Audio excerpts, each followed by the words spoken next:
রাজধানীর বাইরেও স্বাস্থ্যবিধি মেনে ও কড়া নিরাপত্তার মধ্য দিয়ে এইচএসসি ও সমমান পরীক্ষা শুরু হয়েছে। প্রতিনিধিদের পাঠানো রিপোর্টে দেখুন ডেস্ক রিপোর্ট। চট্টগ্রামের ৩০৭টি কলেজ থেকে মোট ১,২,৮৬৯ জন পরীক্ষার্থী পরীক্ষায় অংশ নিচ্ছে।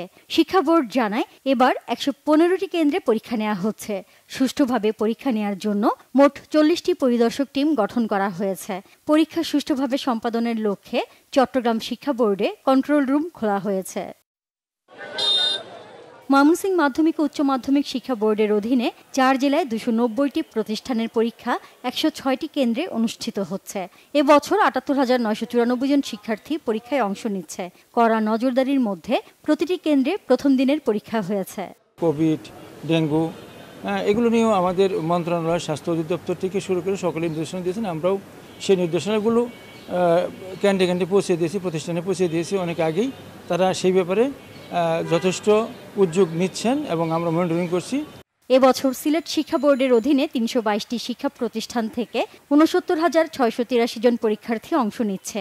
পরীক্ষা উপলক্ষে সিলেট মেট্রোপলিটন পুলিশ পরীক্ষা কেন্দ্রের আশেপাশে কঠোর নিরাপত্তার ব্যবস্থা করেছে।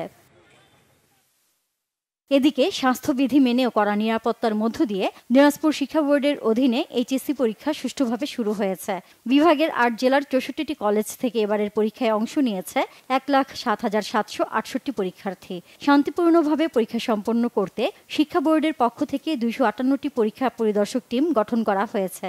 রংপুর জেলার ওভারঅল আইন শৃঙ্খলা পরিস্থিতি দেখি সব স্বাভাবিক রয়েছে এবং হচ্ছে যে পরীক্ষার যে পরিবেশ এখন পর্যন্ত আমি যে কটা কেন্দ্র দেখেছি এবং আমার কাছে যে সকল খবরগুলো এসেছে সবগুলোতে পরিস্থিতি স্বাভাবিক রয়েছে। দিনাজপুর জেলায় এইচএসসি পরীক্ষায় অংশ নিচ্ছে ২১,৬৮৫ জন শিক্ষার্থী। নাটোরে ৩৮টি কেন্দ্রে মোট ১৬,৯১৫ জন শিক্ষার্থী পরীক্ষায় অংশ নিচ্ছে। টাঙ্গাইলে ৬৭টি কেন্দ্রে এইচএসসি ও সমমান পরীক্ষায় অংশ নিচ্ছে ৩২,৬১৩ পরীক্ষার্থী। এদিকে সকালে শহরের বিভিন্ন কেন্দ্র পরিদর্শন করেন জেলা প্রশাসক শরীফা হক সহ সংশ্লিষ্টরা। Naznin Akter, Bangla Vision, news desk.